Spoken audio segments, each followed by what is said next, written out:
CBS Sports. High drive, center field, hit the wall, grand slam. This is magnificent. Got a fantasy question? Email fantasybaseball@cbsi.com. Get ready to win your league. Where fantasy becomes reality. Now here's Frank, Scott, Chris, and Adam.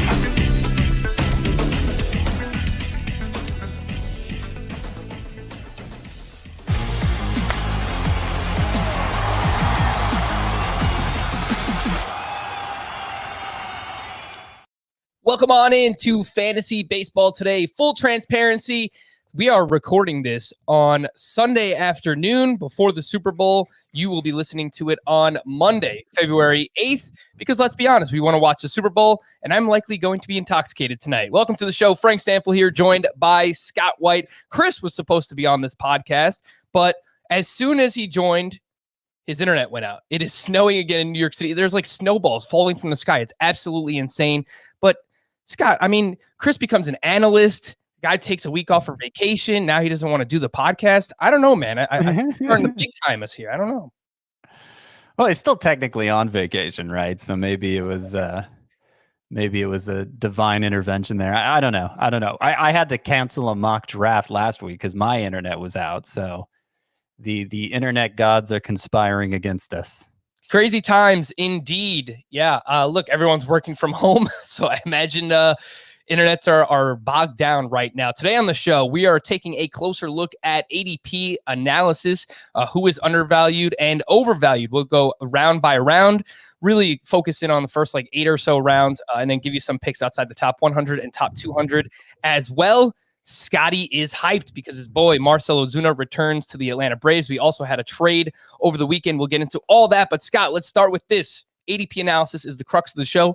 Give me one of your favorite undervalued players right now in drafts. Matt Olson, who's going 82nd overall. And I don't really understand why. He didn't have a great year last year, as was true of a lot of first basemen. Most aren't getting dinged as hard for it as he is, and I don't see anything in the underlying numbers to suggest he's a different player. So he hit 195. He still hit 14 homers, though, in those 60 games, so obviously the power is still intact. I still think Matt Olson and Pete Alonso are basically mirror images of each other, one batting right-handed, one batting left-handed. And Pete Olson is going 53rd overall compared to Matt Olson's 82nd overall. When I was putting together my position strategy pieces, I had a studs category at each position, the studs. And among hitter positions, I'm pretty sure Matt Olson was the lowest ranked of the stud, had the lowest ADP of any of the studs at any hitter position. So he's definitely being undervalued. Yeah, I would agree with that as well. I'm a fan of Matt Olson. I was last year. He let us down with a 195 batting average, but seems like he was hurt by some bad BABIP luck. 227 BABIP for him in the shortened season, whereas he is a career 277 BABIP guy. Again, that is Matt Olson. So we would expect the batting average to bounce back a little bit. Not that he's going to be a contributor there, but he definitely should not be batting below 200 as well. On the other side there, Scott, someone that is overvalued, you might be looking the other way at in drafts. So I actually think Jose Abreu. I'll stick at first base. Jose Abreu is somebody who's being overvalued, going 33rd overall. So third round pick, even in a 12-team league on average. And I've noticed when we do our mock drafts with folks around the industry, he doesn't tend to go as high as the third round. So I think we're more of the mindset he should be like a fifth rounder. I mean, obviously, if you take last year's numbers, fine, he deserves to go in the third round. But it's such an outlier for him to produce at that MVP level at an advanced age. I mean, he's closing in on 35, and to have this outlier performance over a very short season, he's always going to be good. He's always going to be a solid contributor for your team. So I don't want to call him like a bust, but for a third, I have a very hard time believing he's going to produce like he did last year, and he pretty much need to live up to that ADP. Yeah, the ADP it's very steep for Jose Abreu, who is being drafted at pick 33 overall.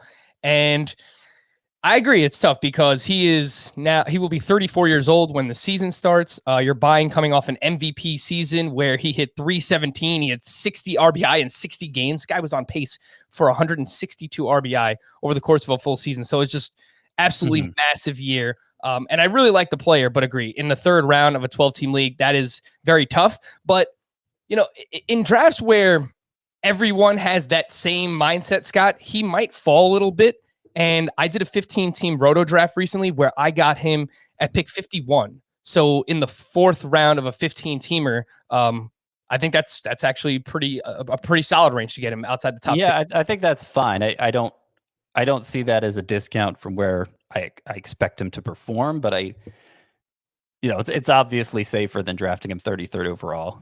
So I'm going to see. Let me see if I can pull up my roto rankings real quick to see where I rank him. I don't know how quickly I'll get. Oh, here we go. So I have Jose Abreu 44th. So I guess 51st I would be fine with as well. Nice. All right. Nice little endorsement there from Scott on my Jose Abreu pick. Again, don't take him inside the first 3 rounds, but if he falls a little bit, something that we can get behind. So we're going to do a lot of this throughout the course of today's podcast, but want to focus in on some of the news and notes. I wanted to get Chris's thoughts on Trevor Bauer. It seems like that's not going to happen, so we'll wait for Khris to join us hopefully later on in the week. Maybe later on in this podcast if he can get his internet up and running again. Scott, I mentioned Marcell Ozuna, your boy, returns to the Atlanta Braves. This happened on Friday night. Everything happens on Friday night, Scott. Like, we recorded the Trevor Bauer emergency podcast, and we were like, Marcell Ozuna is going to sign. It's going to happen. Please let him go back to the Braves so that we don't have to do another emergency podcast. As much as we love doing them, 2 in one day would have been pretty frustrating there. But your thoughts? Him going back to your Atlanta Braves. He cashes in after the massive 2020 season. How much are you buying in on him? His ADP is in that 4th round range right now. Yeah, so I think it's impossible to look at what Marcell Ozuna did. I mean, he ended up being the number 1 outfielder in points leagues, ahead of even Mookie Betts, which I'm sure a lot of, he finished in roto and in head-to-head points as the number 1 outfielder. Just massive season. Wow. Yeah, I didn't realize that. I don't think a lot of people listening would realize that. I have him 40th in my roto rankings. A little lower in points, obviously, just because there are more pitchers ahead of him in points. So for the most part, I'm buying into it. Like, I think it's unreasonable to think he will put up that exact same line. Like, there will be a half step back just because, law of averages dictates that. But, heading into this season, he was that guy who, man, he keeps falling well short of his expected stats. What happens if he just gets normal luck, basically? I don't know if that's the fairest way to categorize it, but his talent level looks much higher than his performance so far, and he backed that up in 2020. So I think he's a stud bat. I'm excited he's back with the Braves. I think in terms of his fantasy value, that's obviously a good thing too, because we know he's comfortable there. We know he works in that park. We know it's a good lineup for him. And so if he's not a bad choice as a number 1 outfielder in fantasy, I don't think. Yeah, and Scott was referencing the underperformance in 2019 for Marcell Ozuna, where he hit 242 with a 472 slugging percentage. And while he did that, his expected batting average, according to StatCast, which based on his quality of contact, said that he deserved a 291 batting average and a 548 slugging percentage. And then in 2020, obviously has the massive year. He hits 338, 18 home runs, and StatCast once again backed him up. So I think that we have enough data now where, okay, even if he's getting pushed up the board a little bit compared to where he's been going in years past, again, this is Marcell Ozuna, I think he's worth it because the underlying numbers really do back up the performance that he put together last season. So you mentioned, Scott, you have him ranked as a top 10 outfielder in both formats, in head-to-head points and in roto. You would take Marcell Ozuna over someone like Springer in head-to-head points? Yeah, it's a close call, but I think so. How about in Roto? Would you take one of these youngsters that can run, someone like a Kyle Tucker or Luis Robert ahead of Ozuna? Because, in years past, Ozuna will give you a few steals, but he didn't steal any actually last season. So I don't really know what we should expect there. Yeah, I've been looking at that recently. I think I have Ozuna ahead right now. Kyle Tucker. I could see taking Kyle Tucker over Ozuna more than I could Robert. And of course, to some degree, it just depends on, do you have 0 steals at the point that pick is coming up? Then, maybe then I would take Robert. But I think there's a lot of downside with Robert that is not being factored in by a lot of people. He's probably going to wind up in bust 2.0 for me. So I don't expect to have many shares in Robert, but I understand at some point you can't always, when you're looking to meet that steals need, you can't always take players you like because there's just not enough base stealers to go around.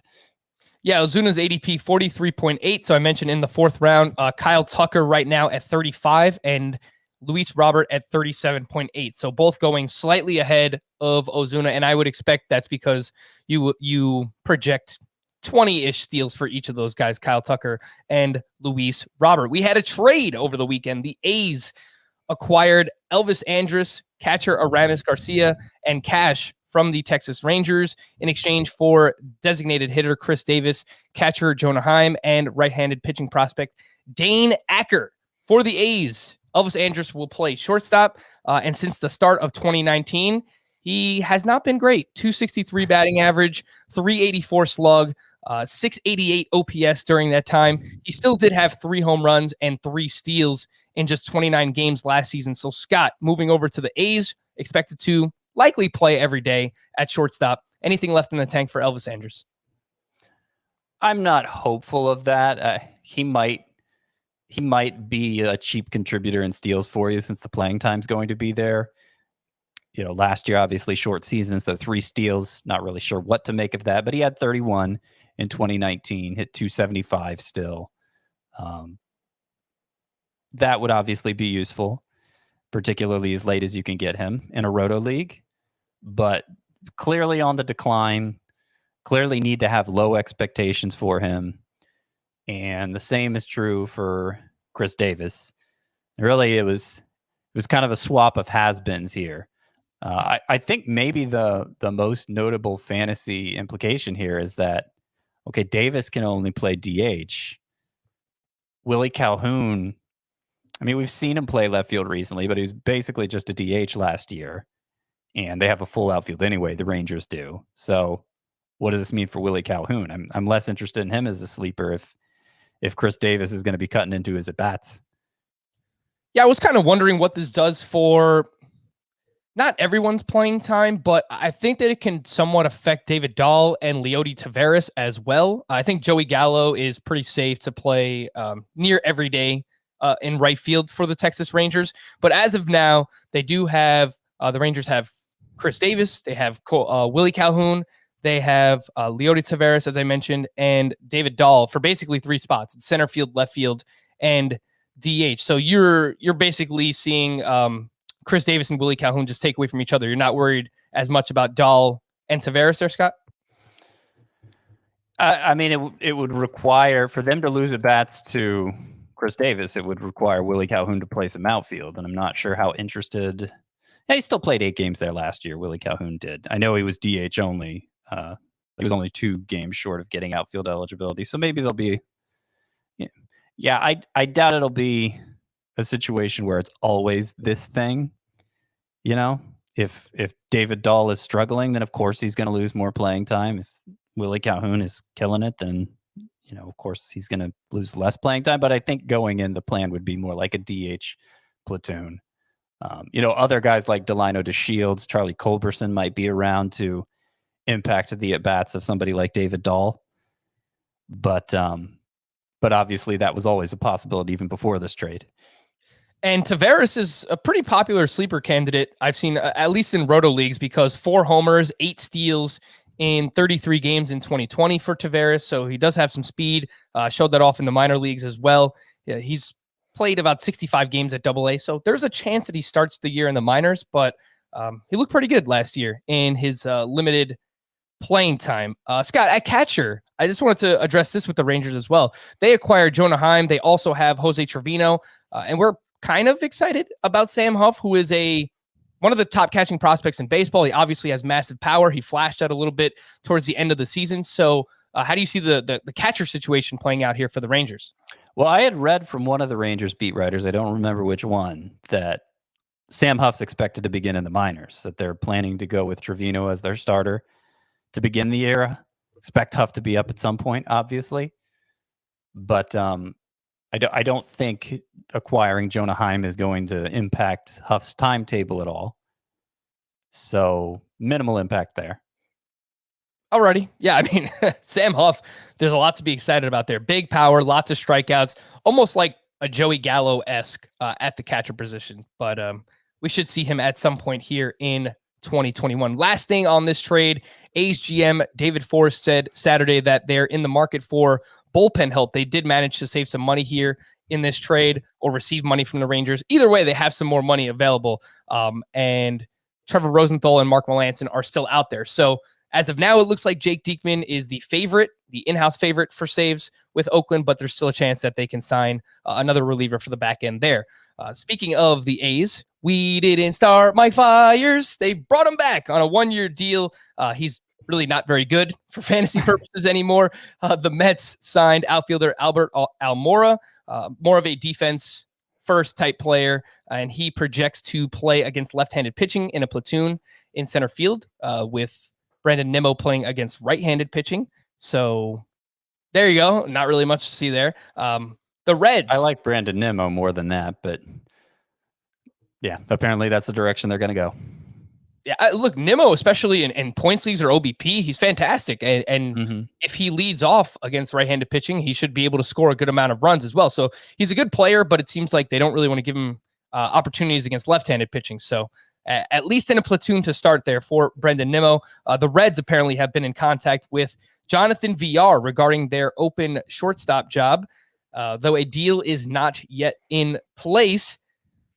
Villar would be a nightmare defensively at shortstop for the Cincinnati Reds, but it would be pretty fun for fantasy. So yeah, something. No, I mean he becomes after Adalberto Mondesi, Villar becomes the expected steals leader. I would say if he's an everyday player. I wasn't counting on him being an everyday player, but it seems like the Reds would be a good destination for that and might help him reclaim some of the power he lost in that move from Baltimore to Miami last year. Yep, no, definitely a fair point. If he had the opportunity to play every day again, we could see 15 plus homers, 30 plus steals. Definitely valuable, more so from a roto perspective. Of course, before we get into the ADP review, quickly promote a few things. Moving forward, you will now be able to watch us stream Fantasy Baseball Today. I mentioned this late last week, but we're going to go live starting Monday night, but moving forward, Sunday, Monday, Wednesday, and Thursday nights around 10 p.m. Eastern time. That's typically when we record Fantasy Baseball Today. You'll be able to watch us live. And so you can do that on our YouTube channel. So make sure to subscribe. That's youtube.com/Fantasy Baseball Today. Turn on notifications so you get an alert every time we go live. You can watch everything happen here live with Khris and his cat and Scott and his living room. There's not really much going on there. Maybe we get a cat somewhere in there, Scott, and used to have one. Make things happen. But we're also going to be live on the CBS Sports HQ Twitch channel as well. So you can watch on either site, either stream. You can come hang out, hop in the chat, ask some questions, have some fun. And just a programming note that the rest of this week, you'll be hearing our position previews. We're going to start those for 2021. We'll have catcher, first, and second base this week. ADP review will be using Fantasy Pros average draft position for this exercise, which currently uses an aggregate of draft data from the NFBC, that's the National Fantasy Baseball Championship, Fantrax, RT Sports, and Yahoo. And before long, CBS ADP will be part of that aggregate as well. I'll put the link to the ADP in the podcast and YouTube description. So if you want to click on it and follow along with some of the players that we're talking about, feel free to do so. But Scott, as a precursor to this ADP conversation, we got an Apple Podcast review question, and I thought that it was a pretty interesting one, and it has to do with ADP. So this one's from Jeff in Washington, D.C., says, I rely a lot on the CBS experts. that would be us, when I rank players for drafts, but was wondering whether to temper those rankings with ADP this year.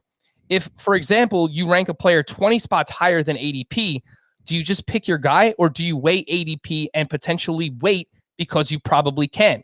This would mostly apply where experts' ranks are substantially higher than ADP. So, Scott, this is basically a get your guys conversation.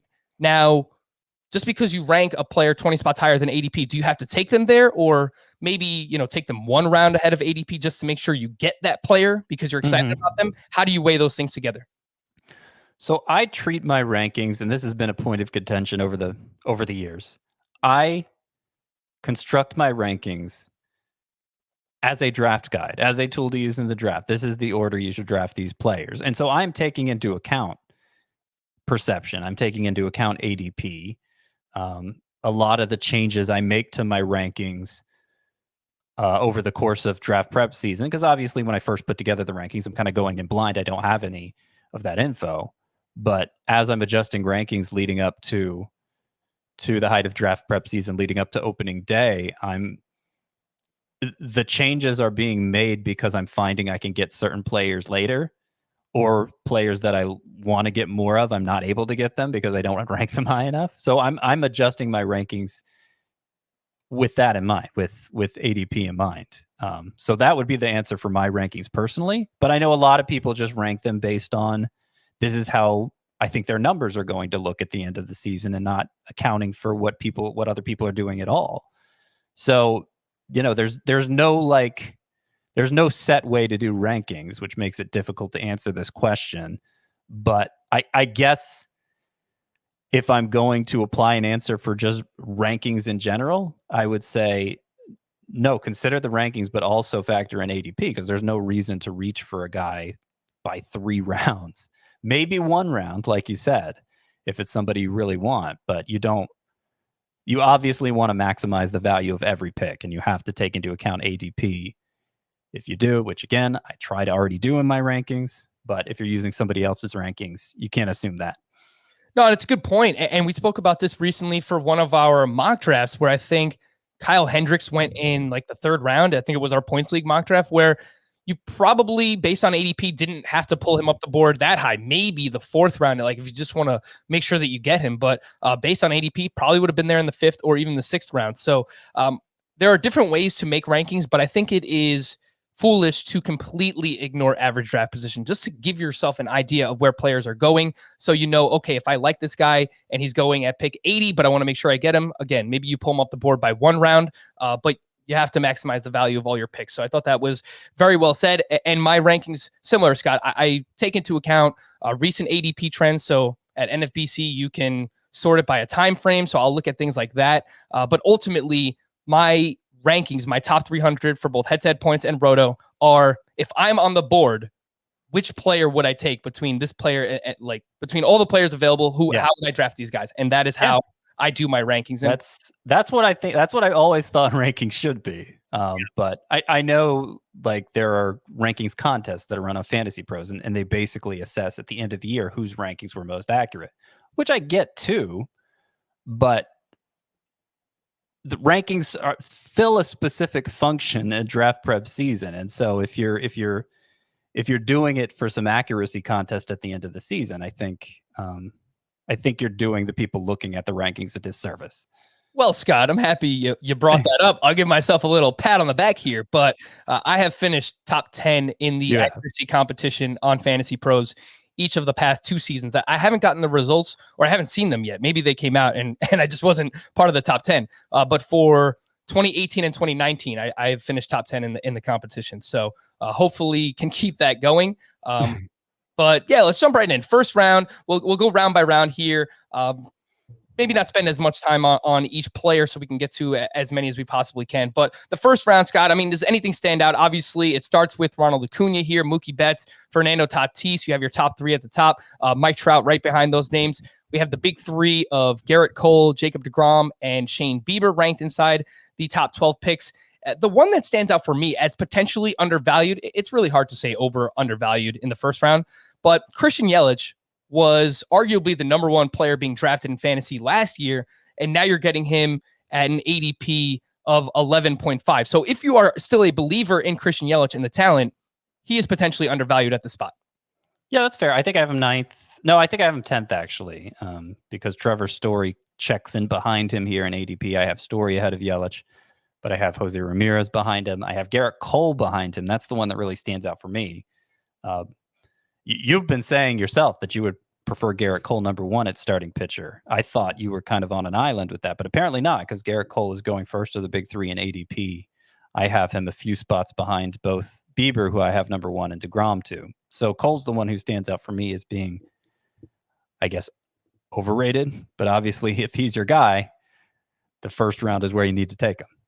Yeah, so I have Garrett Cole as my SP1 in points leagues just because he has consistently gone a little bit deeper into starts over the past couple of years than Jacob DeGrom has. But in Roto, anytime... neither as deep as Bieber, which is why I have him number 1.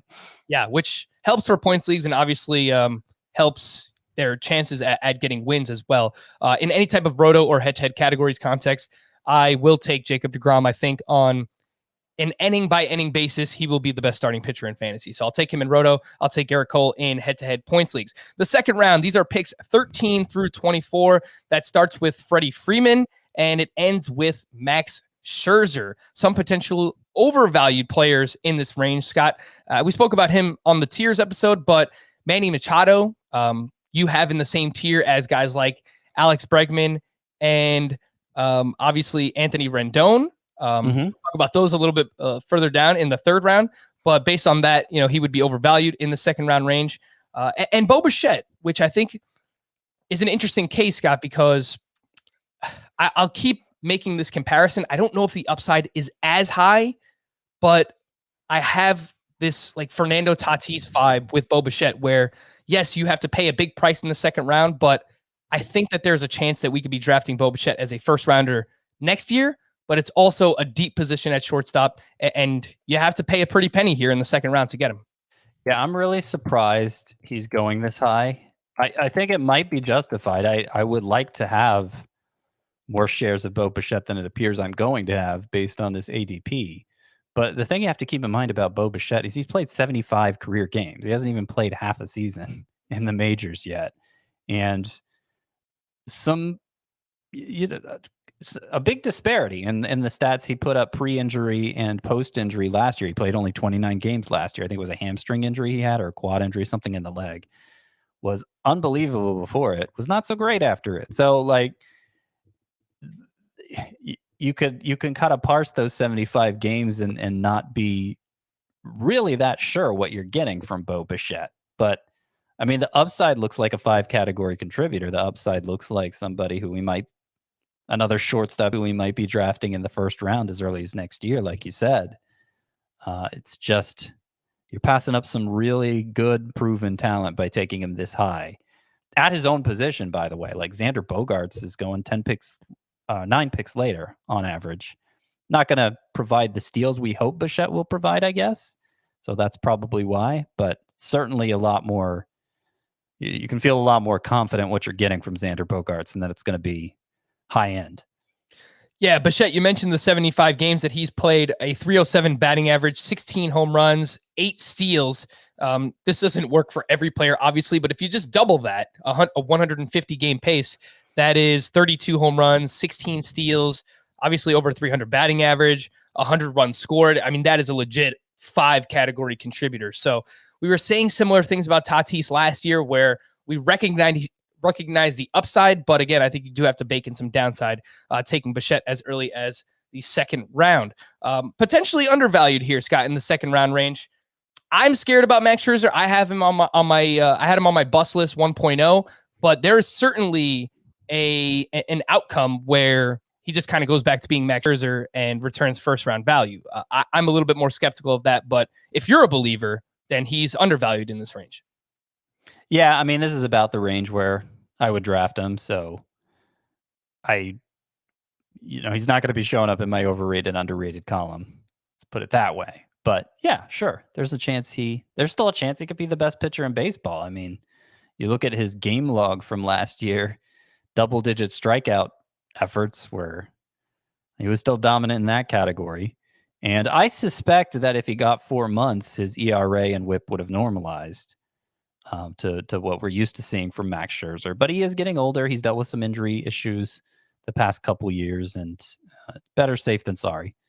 Yeah, the strikeout numbers, the swinging strike rate, while a little bit lower for him, still really, really good compared to the rest of the league. So I think the strikeouts will still be there, but just some things that worry me, the underlying numbers regarding hard contact, batting average against being up the past couple of years, and of course the age and injury risk with Scherzer has me fading him in that late second, early third round range. Speaking of the third round, picks 25 through 36. This starts with Nolan Arenado and ends with Anthony Rendon. So oddly enough, some third baseman there. But I will say Arenado, since the trade, there have been 8 drafts over at the NFBC in February, and his ADP during that time is 45. This is Nolan Arenado. So he has dropped to the 4th round of 12-team leagues. The 45 ADP is the same as Rafael Devers. So that was the first conversation we had, Scott, and I think it's spot on that people are basically choosing between Devers and Arenado. You prefer Devers. I still prefer Arenado now with the St. Louis Cardinals. Some potential overvalued players here in the 3rd round, Scott. Adalberto Mondesi, only in points leagues. It's just worth mentioning, if people are using ADP as a guide, points leagues are completely different than roto leagues, especially when it comes to someone like Adalberto Mondesi. And we spoke about Jose Abreu a little bit earlier at 33, where if he goes there, he is overvalued at the spot. Yeah, I would say if you're using Fantasy Pros ADP to help with your head-to-head points, to help you gauge head-to-head points value, I mean, Fantasy Pros ADP is strictly doing 5x5 categories. That's where they're getting, and specifically roto.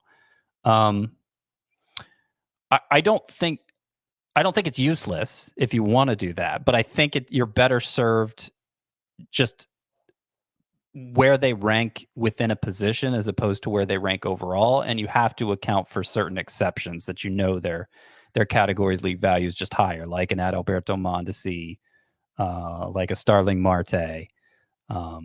Maybe you move somebody like Carlos Santana up to meet the need in points leagues. But yeah, if you're just looking at what order they rank in by each position and not the overall ranking like we're looking at here, I think it can still be useful for you in points leagues.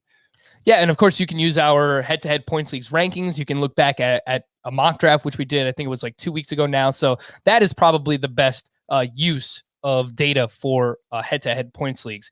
Again, this ADP more so for roto, 5x5 head-to-head categories, things like that. Undervalued in the 3rd round, Scott.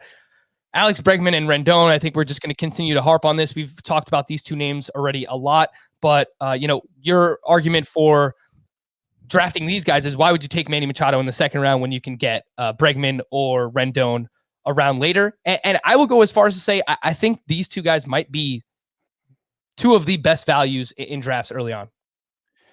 Yeah, I agree. I go into every draft expecting to get either Bregman or Rendon in round 3. I've gotten Rendon in round 4 before. Yep. Which, I must have really liked what else I was getting in round 3 to pass over him there myself. But it's possible. It's something I hope to do in every draft, is get one of those guys at a discount. Yep. And I've used that as a reason to, maybe you don't want to start your draft with 2 starting pitchers, but certainly at least taking 1 starting pitcher within the first 2 rounds, just knowing that you can, it's a bankable asset having one of those third basemen available in the 3rd round for you, according to ADP. In the 4th round, Scott, picks 37 through 48. This starts with Eloy Jimenez at the top of the round, and it ends with Tyler Glasnow at the back end. 2 names that stood out for me in terms of potentially being overvalued. And this is based on perception. So this is the eye of the beholder here. It depends how you like to draft. If you want to attack catchers early, then JT Realmuto, I mean, there's nothing wrong with it. He is the best catcher. There's no doubt about it. I'm not doubting the talent. I just think it's a little tough to invest a 4th round pick for a catcher, given the position, and they take a beating, foul balls, and all these types of things are going on. And he's getting a little bit older as well. So Realmuto at 41 stood out to me as overvalued, and potentially Tyler Glasnow. It's another one. We're not doubting the talent. I just really don't know what the usage is going to be. And there's still an injury concern in the back of my mind when you have to take him as early as the 4th round. Yeah, so there's a drop-off at starting pitcher here between Woodruff and Snell Glasnow, where it's a guy who I trust the workload, or at least how deep he's going to go in individual starts, versus guys I don't trust that for in Snell and Glasnow. So they, and I see some of the pitchers going after Snell and Glasnow that I'd rather have. So I think I would say both of them are overvalued in this range, just because you want ace production from a pitcher you're drafting this early, and I think they'll be handled too carefully to really get that from them. I agree with you on Real Muto. He might be the single biggest advantage you could have at any position, and so it's likely somebody's going to take him here because they want that advantage. I don't care enough about that to take it this high. I think it'd have to be more like round 6 before I started thinking about Real Muto, as opposed to round 4 here. I get it. I just, when 11 other teams are in the same boat at catcher versus the one, like, I don't feel like I'm that disadvantaged by not having that guy. And there are just things I need here more. I actually want to say, though, I think Corey Seager at 40th overall, I think Corey Seager is someone I'd prioritize over those 2 third basemen we talked about last round, Bregman and Rendon. Yeah, Rendon. I think Corey Seager is just, I think he's amazing. I think you could make a case for him to be a first rounder already. What he did last year was so convincing to me, especially when you factor in that he sustained similar production throughout the postseason, a deep postseason run. So, you're adding that many games onto that performance where he hit like Mike Trout, basically. Doesn't steal any bases. So, I understand him getting pushed out of the first round for that reason, but 4th round, I think that's amazing value for a guy who is going to be in contention for the NL MVP award, I'm sure. Yeah, the comp that we threw around a lot last year, and I think I'll obviously stick with it with Corey Seager, is a Freddie Freeman light, where, close to a 300 batting average, really solid power numbers. Not that he's going to hit like 40 home runs, but 30 plus, good counting stats in the middle of a really good lineup. Scott's shaking his head like maybe it's possible. Maybe Corey. I think 40 home runs is possible for Corey Seager. I'm not saying that's what you should project him for, but I think it's within the realm of possibility. A few other hitters I think undervalued in this range. Marcell Ozuna, one that we already spoke about, just finishes the #1 outfielder in both head-to-head points and in roto leagues. And another shortstop, and someone we brought up on Friday with Vlad Sedler as my potential candidate to be this year's Christian Yelich, and that's Tim Anderson. I think we can get over 300 batting average, potentially 25. I don't think that's out of the realm of possibility, leading off for a really good White Sox lineup. So some people are still a little hesitant on Tim Anderson. 4th round, I'm willing to invest and buy in, especially in roto and categories leagues, points leagues. Maybe you drop him a little bit just because he doesn't walk all that much. In the 5th round, picks 49 through 60, starting with Starling Marte and then ending with Liam Hendricks, overvalued. I got some New Yorkers here, Scott. Aaron Judge at 52 and Pete Alonso at 53. Nothing to do with the players themselves. I think that they're fine, but you made the case earlier for Matt Olson being undervalued because he's not dissimilar from Pete Alonso. And I will make the case for Giancarlo Stanton versus Judge. I really don't think that they're all that different of players. And Stanton, you're getting 50 to 60 picks later, although he's only util only. So I just think these two New York players are overvalued for those reasons. Yeah, I think Stanton's injury history is a little worse, but kind of splitting hairs there, I guess. I think that's more an instance of all the DH only guys they are the most underrated players, all of them. Yordan Alvarez, JD Martinez, Stanton. We've talked about a lot. Nelson Cruz, of course, annually underrated. So yeah, Stanton fits the bill. I'm fine with Judge here. I've taken him in the 5th round before. I'd take Voit over him, and Voigt's 2 picks behind him here. So whatever. But I don't see Judge as being really overvalued here. I see Vladimir Guerrero, 56th, as just very glass half full still. And we talked, I didn't really get a chance to bring up this point when we were talking to Vlad Sedler last week. Vlad Sedler, that's right? Yep. Yeah. I do think it's unfair to say that drafting Vladimir Guerrero 56th overall is drafting him at the extent of his upside, because the extent of his upside is top 12. But you are drafting him for much more than he's delivered so far. And given the quality of players going in the same range, I don't think it's justified. I think you're passing up too much by taking him here for less than a coin flip's chance that he delivers on it.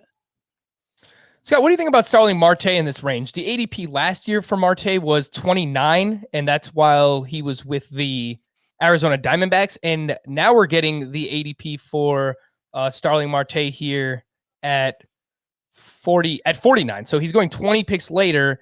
He is 1 year older. He's 32 years old, but especially in a roto context, to be able to get someone like this in the 5th round, potential 2020 bet, I feel like that's pretty valuable. Yeah, I've never been a big Starling Marte guy, but I agree. Usually we're seeing him go in like round 3, maybe even round 2 in a roto league. So it's kind of dependent on how many steals I have at this point, whether I value him versus somebody like George Springer or Aaron Judge. But it does seem like that could be a good pick for you. All right, if you are listening on the podcast side, we're going to take a quick break. If you're watching on video, don't go anywhere, because we're going to continue right now. In the 6th round, picks 61 through 72, starting with Max Fried and ending with Teoscar Hernandez. A few names here, Scott, that immediately stand out as overvalued, potentially overvalued. The small sample squad. So it was guys that performed really well last year, but how much are we buying in? Names like Trent Grisham, Max Fried, Randy Rosarena, Zach Plesac, and Teoscar Hernandez. Scott, of those 5, which ones would you actually label overvalued? Hernandez is bust pick 1A for me. So I think he'd have to be the first one I name here too as being overvalued. I don't buy it at all. The strikeout rate was way too high. I think we just got his he always hit the ball hard. We just saw him hit it extra hard over a small sample, and I don't think that's something we could trust him to sustain over a full 162 game season. Max Fried, I'm not going to go as far as to call him a bust, but I do think he's overvalued here. He's somebody who, throughout last season, we saw him pitch closer to 5 innings every start than 6 innings every start. And, you just compare his ERA to his xFIP, his Sierra, some regressions coming there too. The strikeouts were way down compared to 2019. And I think he's a good enough ground ball pitcher and just a fine pitcher overall. I'm not saying he's not going to be an asset for you in fantasy, but there are other pitchers I'd rather have who are going after him. I do like Grisham. I do like Plesac. It's a case-by-case basis thing. I'm not saying all of these guys are overvalued. I don't think those two are so much, because I buy into what they did a little more.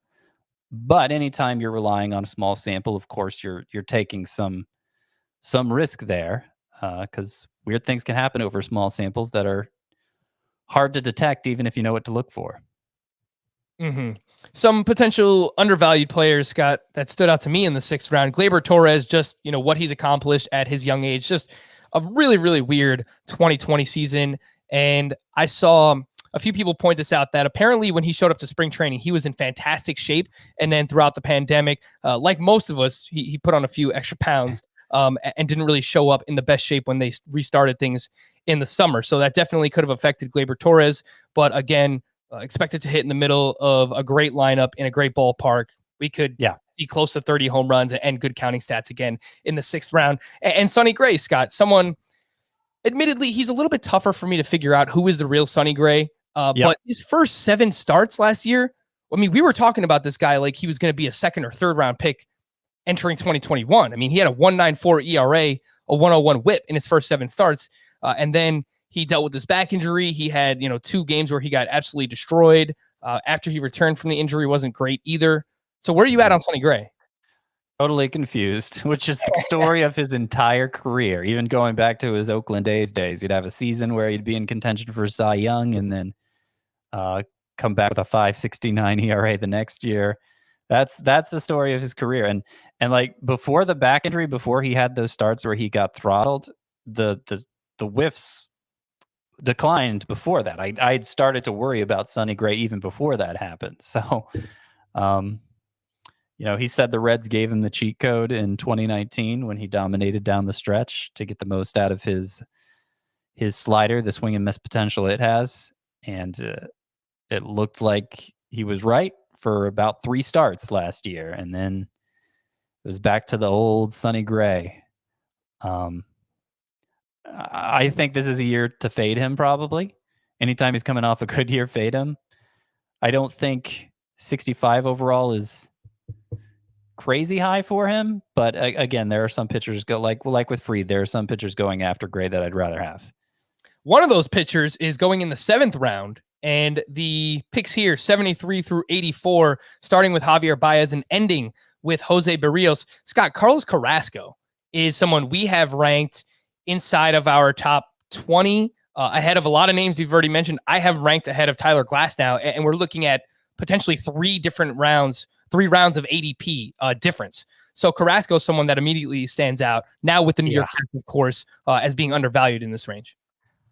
I have no idea why people are downgrading Carlos Carrasco like this. Obviously, it made sense going into last year. He was coming off leukemia. We weren't really sure how he was going to look after that battle.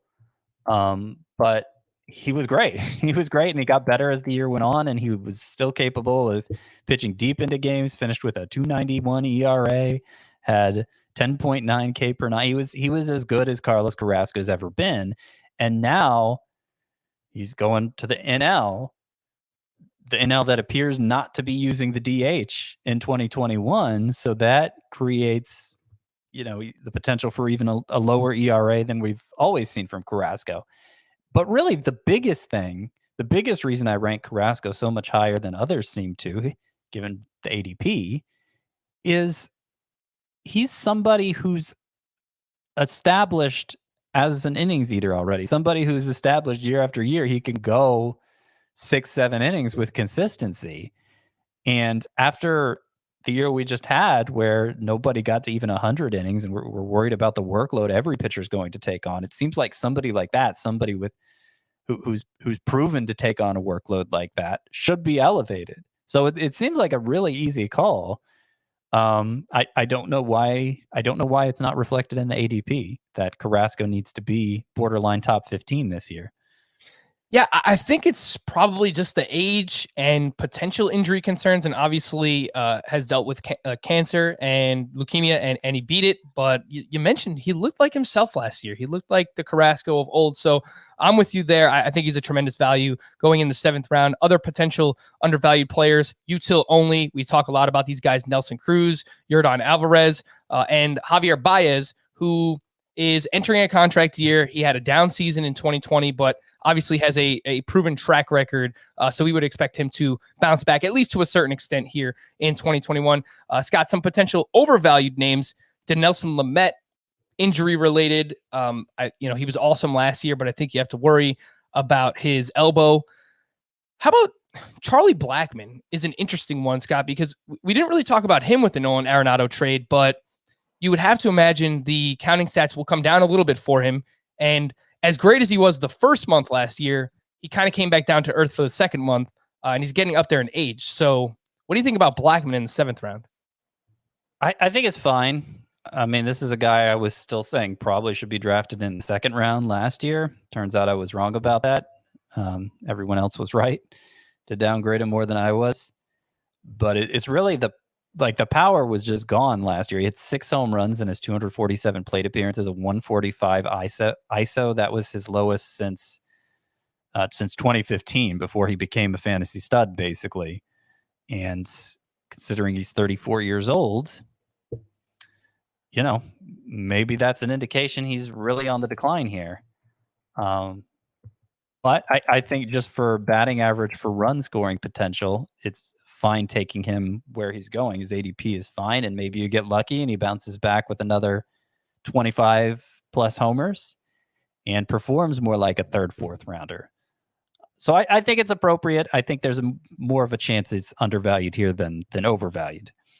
I'll quickly mention in the 8th round, Ian Anderson, as much as I like the talent, he is going ahead of some starting pitchers that I think are a little bit more established. So someone that I worry a little bit that he's being overvalued. I don't know what the workload is necessarily going to be as well. Hitters. I mentioned hitters that I really like in these middle rounds a lot. Nick Castellanos, JD Martinez, another util only bat, and Austin Meadows. Spoke a bunch about him already on previous podcasts. So big fan of those 3 hitters as well. Scott, anyone else that you have ready for the articles that you plan to write as being undervalued, overvalued, anyone that we might have missed or outside the top 100 that you'd like to highlight? So I think Jose Altuve is undervalued, 98th overall. Like he's just getting buried. Everybody's just done with Jose Altuve when, really it's that tiny sample of a season that's fueling that. And by the way, he followed that awful regular season with an amazing postseason performance. So he's only 30 years old. I think 98th overall for a guy who root for like close to a decade, right? Ranked as the number 1 second baseman we wanted in fantasy every year. I think that's really selling him short. Gio Urshela, he's going, 154th overall. And you compare that to somebody like Kris Bryant, who I don't have a lot of hope for anymore, going 114th overall. Urshela totally backed up his breakthrough 2019 in 2020. So I have no doubts about him anymore.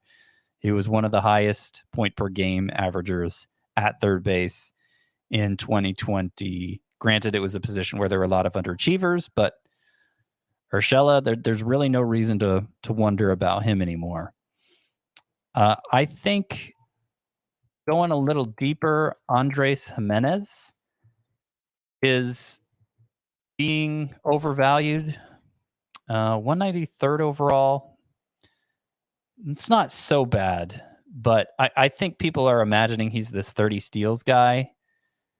And I think 20 to 25 is probably a more appropriate expectation. I'm given the personnel Cleveland has right now, it's not even clear Jimenez is going to be an everyday player.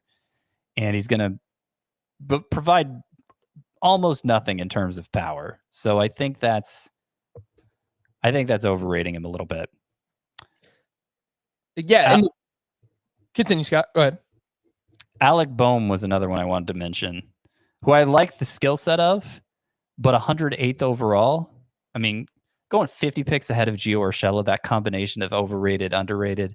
Like Boehm hit 6 home runs and like 150 at bats last year. So it's not even clear he's going to be a 20 homer guy at a position where you really need him to be. And, I did the Urshela comparison. I think Brian Hayes' upside is a lot higher. I think Brian Hayes is probably going to contribute some steals in a way Boehm won't. And power expectations, batting average expectations, I'd put them at least on equal footing. And Brian Hayes is going 150th compared to Boehm's 108. So I don't know why Boehm is getting elevated so much. I think he's good. I think those other players are good too. And I think they deserve to be about on equal footing in ADP as opposed to this 4 or 5 round difference. Well said. Yeah. We've talked a lot about Brian Hayes. Boehm, I think people, maybe just based on that ADP, I mean, going so like 50 spots ahead of either one of Urshela or Brian Hayes doesn't make as much sense to me as well. Keep an eye out for Scott's articles regarding this. He's going to have overvalued and undervalued players based on ADP coming out this week. So you can find that cbssports.com/fantasy. I did want to wrap up with some questions here, Scott. Admittedly, it's going to be harder the next couple of weeks to get to people's questions because during our position previews, those are jam-packed. We're going to try to get to as many players, deep dive some guys, give you sleepers, breakouts, and busts at every single position. So it will be harder to answer questions on those podcasts. So we'll get to some of your questions starting right now. This one's from Steve in Northeast Connecticut. This was an Apple Podcast review. He says that I play in a 13 by 13 head-to-head 1-win categories league. So all he has to do is win, the majority. 7 of the 13. Oh, no, there's 26 categories. Right. So he has to win 14 out of 26, and he will earn a win in his head-to-head categories league. Obviously, a bunch of extra categories here, but things that are centered around total bases, plus walks and strikeouts for hitters. And then for pitchers, they add complete games and no hitters, which please don't do this. I mean, it is so archaic in baseball right now. Like, how many of these are you? No hitters is a category. How many of these are you going to get throughout the course of the season? It's like playing with triple doubles in a fantasy basketball league. It's very weird. The question basically is, in a league like this with so many categories, Scott, what would your strategy be? Would it change, or you just trying to go for like an all around balance? Well, I imagine with this many categories, there's a lot of redundancies. Clearly, there are some categories that will almost never come into play. So it's kind of impossible to strategize for them. I would say I wouldn't overthink it. I would probably lean more toward points league rankings versus categories leagues, which are really just for 5x5 categories leagues. Since there will be some contributions that are factored into points leagues that aren't factored into those 5x5 categories leagues. But I wouldn't turn the rankings upside down trying to make it specifically tailored for this. This next one's from rtomp242. My top 5 pitchers are Garrett Cole, Blake Snell, Clayton Kershaw, Carlos Carrasco, and Sandy Alcantara. My hitters are by far the best in the league, so I won't name them all here. What pitchers are you guys looking to target? It doesn't have to be sleepers or late round value picks. Just in general, which guys will you have the most shares of this season, Scott, among pitchers? Oh, that's a difficult question. Well, maybe Carrasco, given how far ahead of him I am versus the consensus, though I don't think our mock drafts have gotten that much of him. Hyunjin Ryu, I feel like, never gets enough credit. Zach Plesac. Hyunjin Ryu over the last 3 years, he has the second lowest ERA to Jacob deGrom among all qualifying pitchers. That's over the last 3 years. Framber Valdez, I like a lot first compared to the consensus, and I love getting him as like my number 5 guy. Where does he typically go? Framber Valdez, and 96 on average. Those would probably be the main guys. The early round pitchers, it's really just going to depend on where I'm drafting. It's going to be kind of a luck of the draw thing. So I don't think I can point to anyone there who I'm going to have more than everyone else will.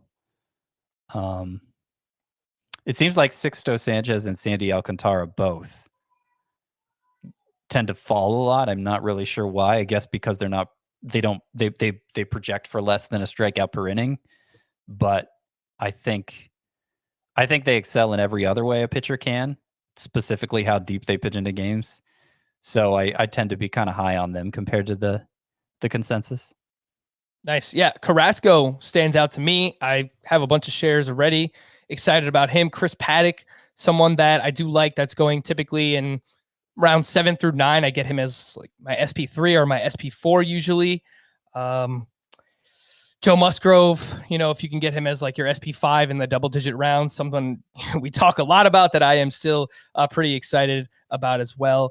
Mike Soroka, pay attention to the news. He's coming back from a torn Achilles, but things have been positive thus far, so you can get him at a discount. Tyler Mahle is one of my favorite sleepers that I target quite consistently. And then if you're playing a points leagues, just like Dallas Keuchel, Marcus Stroman, Marco Gonzalez, just these guys are viewed as boring. They're going to go deep into starts. They're going to give you innings, should give you solid ratios as well. Maybe not many strikeouts, but those are 3 that stand out to me as undervalued names to pay attention to as well.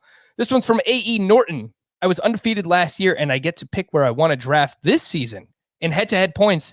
Any suggestions on what draft pick is the best?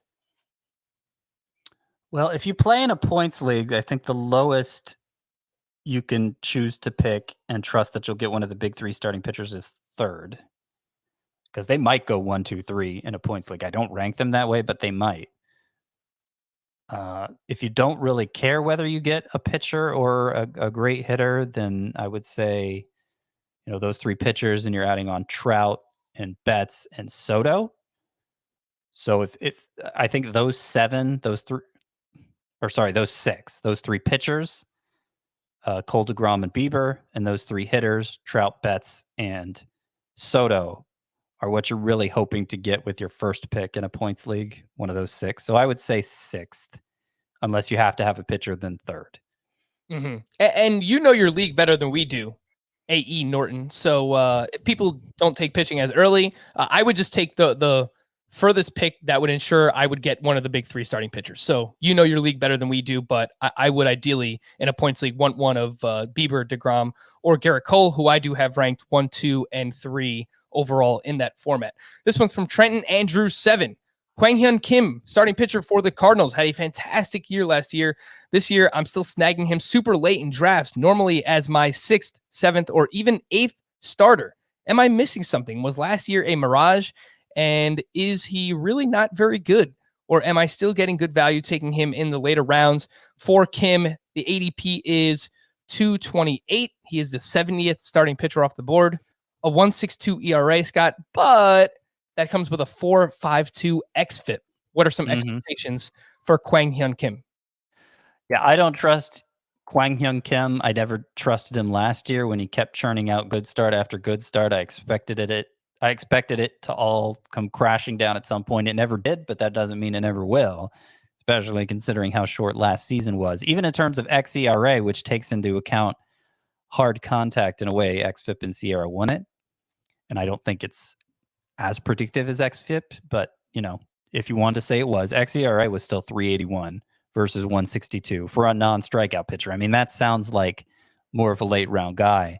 I don't have him in the draftable range at all because the strikeout potential is so poor, and it's not like he's this extreme ground ball pitcher to make up for it. So, yeah, I'm not backing Kwang Hyun Kim as somebody I want in fantasy. Yeah, I worry about him as well. Maybe like Keuchel and one of these other guys, maybe someone that works better in like a points league, Scott, because we don't really expect many strikeouts, but pitching to contact, maybe that allows them to go deeper into games. Cardinals expected to be competitive, so should have solid defense, decent bullpen, good offense behind him. So maybe someone you look at for wins as well. But ultimately, I do expect some regression. Not going to pitch to a sub 2 or even a sub 3 ERA. So be realistic with someone like Kim entering 2021. All right, we're going to wrap there. He is Scott. I'm Frank. Thank you all for listening and watching Fantasy Baseball today. We'll be back again tomorrow, on Tuesday with starting our position previews. We'll see you then. Bye-bye.